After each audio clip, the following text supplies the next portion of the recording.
بسم الله والصلاة والسلام على رسول الله. أعزائي متابعي قناة أنام البشري، السلام عليكم ورحمة الله وبركاته. بقدم امتناني لكل متابعي القناة الجادين، وبقدم عظيم احترامي وتقديري لأصحاب التعليقات الطيبة، وجزيل شكري لكل الأنامل الذهبية اللي دايما بتبادر بالضغط على زر إعجاب، وده طبعا بيزيد من تحفيزي على نشر المزيد، ويا رب دايما متجمعين على الخير. واحب اعرف الجميع اني بقوم بتسجيل كل طلباتكم في التعليقات، وبوعدكم ان شاء الله البي كل طلباتكم قدر المستطاع. وطبعا برحب بالناس الجميلة اللي بتزور القناة لأول مرة وعملوا بالفعل اشتراك في القناة، وبقول لهم ما تنسوش تفعلوا زر الجرس علشان توصلكم كل فيديوهاتنا.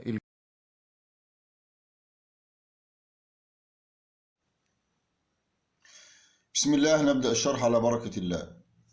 طبعا شيء أساسي قبل ما نشتغل في الستارة، ده شيء أساسي إن احنا نفرد القماش بالمكوى،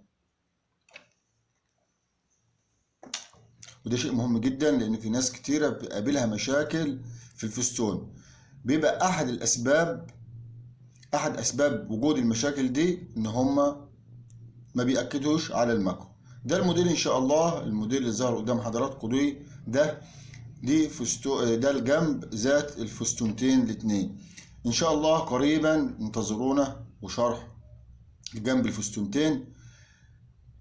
وموضوع حلقتنا النهارده ان شاء الله هنعمل اتنين فستونة من 2 قطعة قماش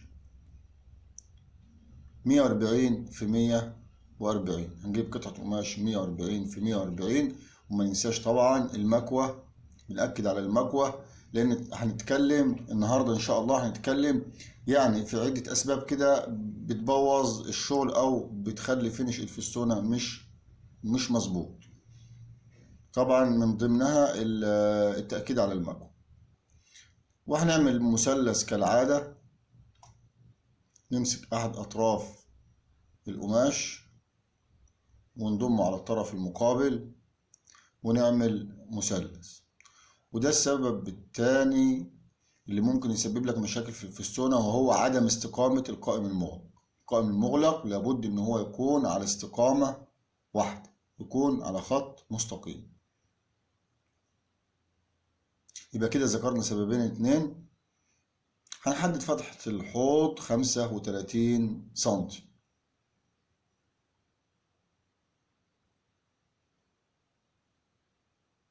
طبعا شكل الفستونة النهاردة هيكون مختلف. هنعمل فستونة فيها لونين، ولكن هيدي ديزاين معين، هيدي شكل تصميم معين. هنتعرف مع بعض على شكل التصميم بعد الانتهاء من العمل. وده قائم الكسرات هيبقى معايا 90 سنتي.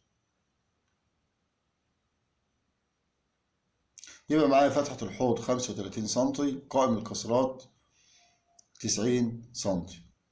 القائم المقابل للقائم بتاع الكسرات 90 سنتي، وبزود 20 يبقى 110 سنتي.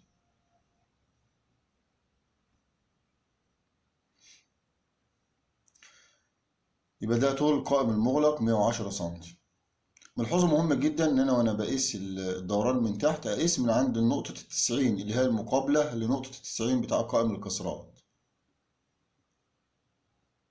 بيساوي معايا الدوران من تحت 65 سنتي من عند نقطة 90 لنقطة 90. نقطة 90 من القائم المغلق لنقطة 90 من قائم الكسرات. بعد كده هعلم القائم بتاع الكسرات.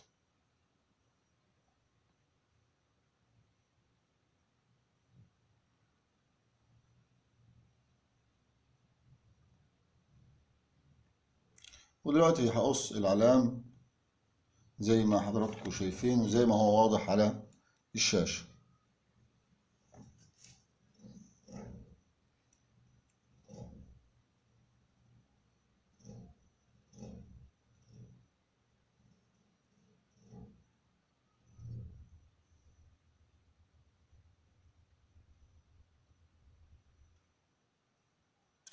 دلوقتي هنبدأ مرحلة مهمة، وهي دي أساس التصميم بتاع النهاردة. احنا كده قصينا 2 فستونة، يعني معايا 4 أطراف فوق بعض.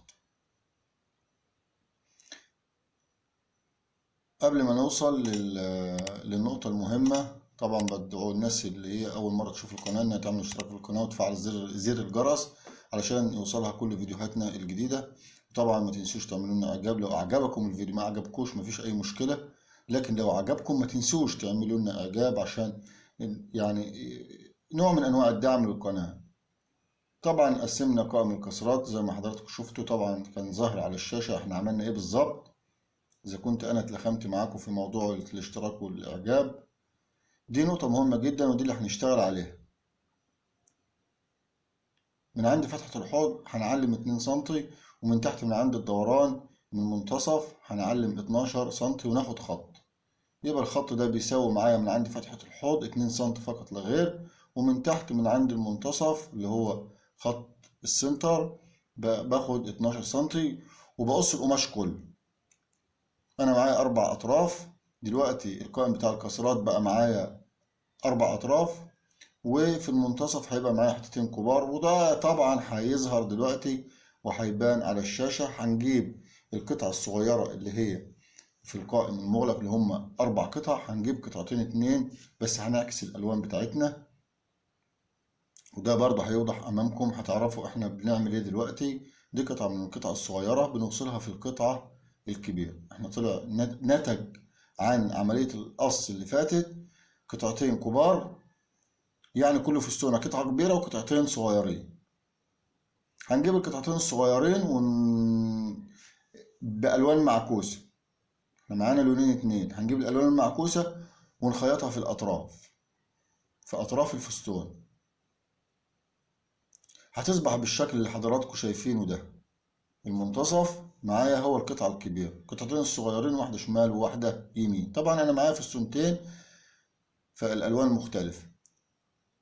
ده شريط لاصق طبعا علشان هنجمع عليه الفستونة. هنمسك من عند النقطة 5 سنتي من تحت، طبعا احنا قسمنا الكسرات بتاعتنا 3 سنتي فوق عند فتحة الحوض، بقت الكسرات 13 سنتي و6 من 10، والكسرة الأخيرة اللي هي عند الدوران من تحت 5 سنتي. هنمسك ال5 سنتي اللي عند فتحة الدوران من تحت وهنتنيها لتحت ونحطها على الشريط اللاصق، وهنمشي 2 سنتي، هنمشي 2 سنتي بالظبط، وبعدين نقف، بعدين نجيب الكسرة اللي بتليها بالظبط، وهتتوالى معانا عملية التكسير لحد ما ننتهي من تكسير القائم بتاع الكسرات بفارق 2 سنتي. وطبعا التقفيل تقفيل مكتوم اللي هو تجميع الكسرات، يعني على خط مستقيم تكون أطراف القماش كلها فوق بعضها، مفيش زاوية زي ما اتعودنا في عمل التهوية. ده على خط تجميع على خط مستقيم من عند فتحة الحوض من تحت. طبعا الناحية التانية هندخل برضو كالعادة قماش في الفرغة من جوه المكنة، وبعدين نجمع الجزء التاني على السكوتش أو الشريط اللاصق. ودلوقتي بنعلق الفستونة، وده الشكل النهائي للعمل بتاع النهاردة.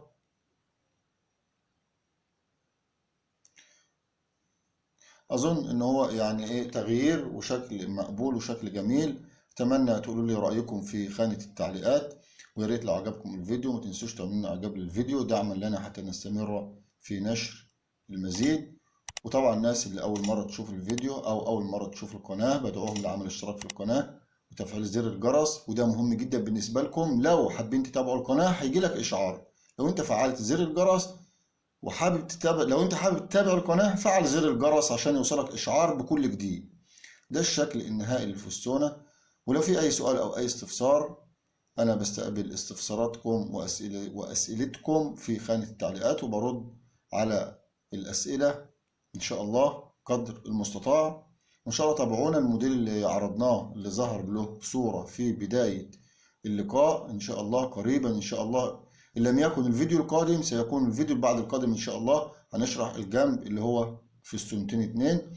ده الشكل النهائي بتاع الموديل بتاع النهارده. يا رب يكون عجبكم، وما تنسوش اللي نسي يا جماعه يعمل اعجاب للفيديو اعملوا اعجاب للفيديو، مش هتخسر حاجه. اذا كان الفيديو عجبك اعمل اعجاب للفيديو او دوس على زر اعجاب او زر لايك. دمتم في امان الله وحفظه. كان معكم سلام وقيال وقناه انام بشري.